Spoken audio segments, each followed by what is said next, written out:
কি রান্না করেছো মা? আজকে সোমবার নিরামিষ রান্না হয়েছে। রাধে রাধে বন্ধুরা, আজকে দুপুরের লাঞ্চ মেনুতে কি আছে দেখো। এখানে আছে ভাত,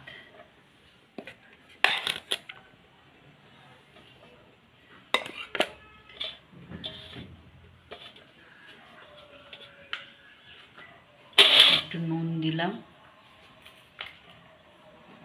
একটু লেবু দিলাম, একটা কাঁচা লঙ্কা দিলাম। এখানে আছে বেগুন ভাজা,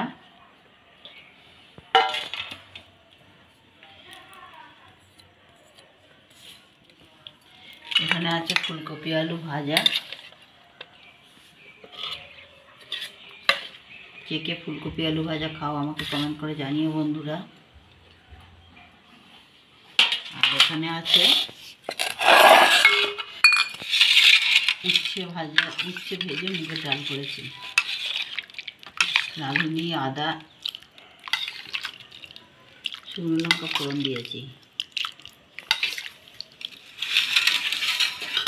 তো আজকে দুপুরের লাঞ্চ মেনু বন্ধুরা এইটা ছিল। কেমন লাগলো জানিও বন্ধুরা। নমস্কার বন্ধুরা।